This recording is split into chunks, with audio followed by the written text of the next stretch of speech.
Assalamualaikum warahmatullahi wabarakatuh. Halo semuanya, perkenalkan nama saya Nabila. Nah, di video kali ini saya akan membahas tentang 4 materi psikologi pendidikan. Yang pertama, permasalahan-permasalahan yang berhubungan dengan belajar. Yang kedua, faktor-faktor yang berhubungan dengan belajar. Yang ketiga, bagaimana kesiapan belajar. Yang keempat, dan bagaimana cara menumbuhkan kebiasaan efisiensi belajar.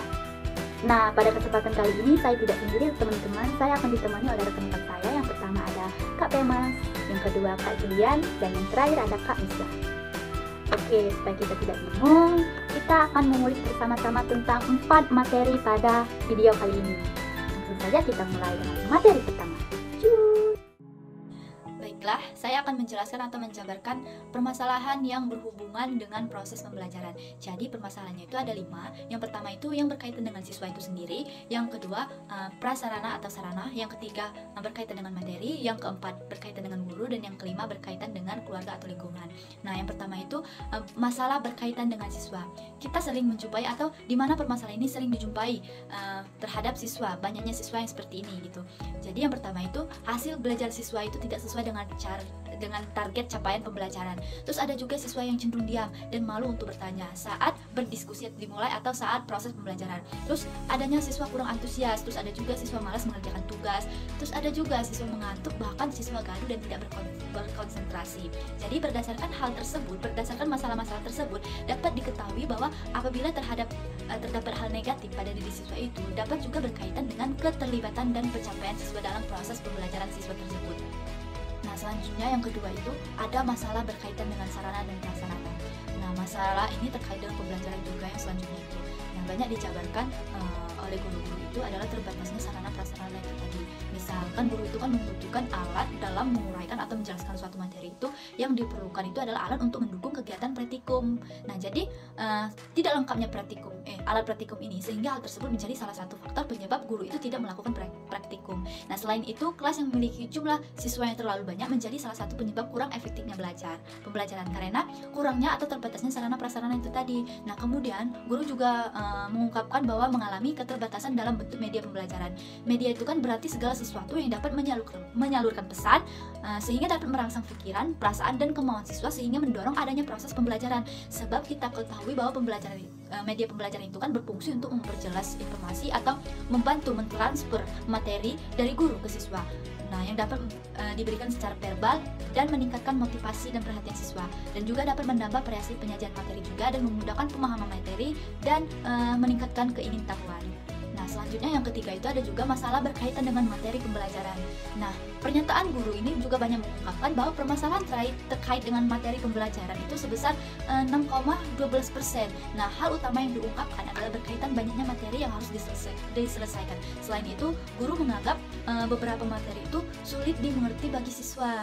Nah, materinya itu misal tentang genetika, virus, dan monera, transport sel, sistem koordinasi dan imunitas dan lain-lain. Nah, selanjutnya itu ada juga masalah berkaitan dengan guru. Nah, faktor guru yang dimaksud ini khususnya terkait dengan keterbatasan guru dalam mengembangkan kompetensinya, termasuk kurangnya penerapan strategi dan model pembelajaran yang inovatif. Nah, yang kelima itu yang terakhir, adanya masalah berkaitan dengan kondisi keluarga.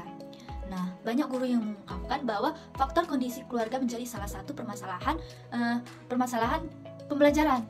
Nah, kondisi keluarga yang dimaksud ini berkaitan dengan dukungan dan perhatian dari orang tua siswa terhadap perkembangan pendidikan anaknya. Ada beberapa hal yang berpengaruh, antara lain cara orang tua itu dalam hal mendidik, terus relasi antar anggota keluarga, terus bagaimana suasana rumah, dan bagaimana keadaan ekonomi keluarga tersebut.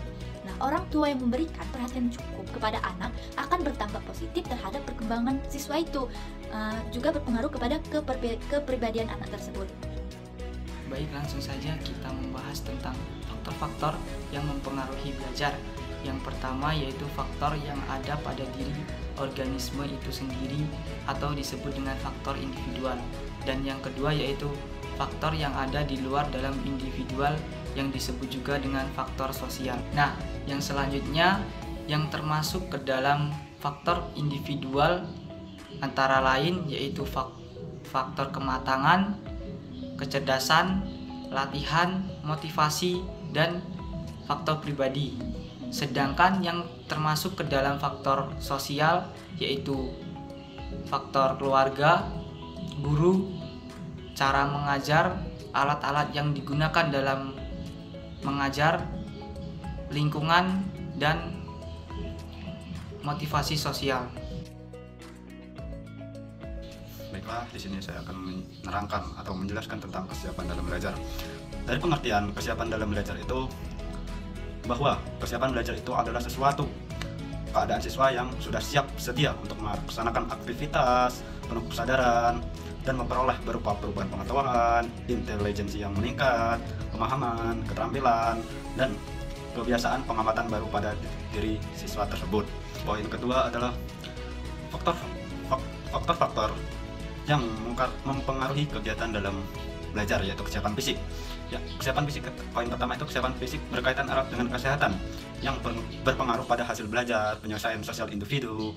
Yang kurang sehat mungkin karena kurang vitamin dalam belajar, badannya kurang energi untuk belajar. Begitu pula sebaliknya, jika badannya tidak sakit, jauh, tidak gangguan, lesu, mengantuk, dan sebagainya. Ini memudahkan untuk belajar karena tidak ada gangguan dalam fisiknya. Yang poin ketiga itu persiapan materi. Individu atau dalam mempelajari materi tentunya mempunyai bahan yang dipelajari, yang dikerjakan. Misalnya bacaan buku, paket dari sekolah maupun diklat yang lain, referan, digunakan sebagai bahan acuan belajar, mempunyai buku catatan, dan lain-lain. Poin ketiga itu indikator kesiapan dalam belajar. Menurut Daryanto, kondisi kesiapan belajar mencakup kondisi fisik, mental, kebutuhan, motif, tujuan, dan keterampilan, pengetahuan, dan pengertian yang lain yang telah dipelajari. Kesiapan fisik misalnya tubuh tidak jauh dari gangguan lesu, mengantuk, dan lain-lain. Akan mudahnya untuk belajar di sekolah. Kondisi yang normal tentu merupakan hal yang sangat menentukan kesiapan dalam belajar. Selain itu, bahan yang dipelajari dikerjakan berupa bacaan, catatan, dan menunjang kesiapan yang siswa positif, mendorong kemampuan belajar, menunjang kesiapan belajar di sekolah. Oke, baiklah teman-teman. Di sini kita akan membahas tentang saran-saran untuk membiasakan belajar yang efisien.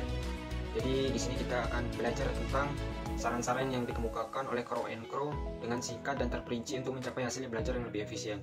Jadi menurut Crow & Crow ini, untuk mencapai hasil belajar yang efisien itu ada 20 macam. Yaitu yang pertama, memiliki dahulu tujuan belajar yang pasti. Kemudian yang kedua, usahakan adanya tempat belajar yang memadai. Kemudian yang ketiga, jaga kondisi fisik dan jangan sampai mengganggu konsentrasi dalam keaktifan mental. Kemudian yang keempat, rencanakan dan ikutilah jadwal waktu untuk belajar. Dan kemudian yang kelima, selingilah belajar itu dengan waktu-waktu istirahat yang teratur. Kemudian yang keenam, carilah kalimat-kalimat topik atau inti pengertian dari tiap paragraf. Kemudian yang keenam, selama belajar gunakanlah metode penggunaan dalam huruf.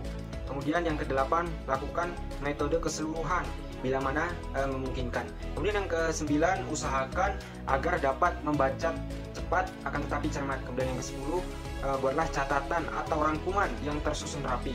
Yang ke-11, adakan penilaian terhadap kesulitan bahan untuk dipelajari lebih lanjut. Kemudian yang ke-12, susunlah dan buatlah pertanyaan yang tepat dan usahakan cobalah untuk menemukan jawabannya.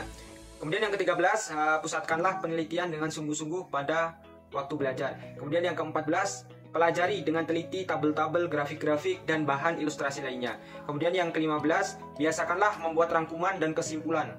Kemudian yang ke-16, buatlah kepastian untuk melengkapi tugas-tugas belajar itu. Yang ke-17, pelajari baik-baik pernyataan atau statement yang dikemukakan oleh pengarang. Kemudian yang ke-18, telitilah pendapat beberapa pengarang. Kemudian yang ke-19, belajarlah menggunakan kamus dengan sebaik-baiknya. Kemudian yang terakhir yaitu analisislah kebiasaan belajar yang dilakukan dan cobalah untuk memperbaiki kelemahan-kelemahannya.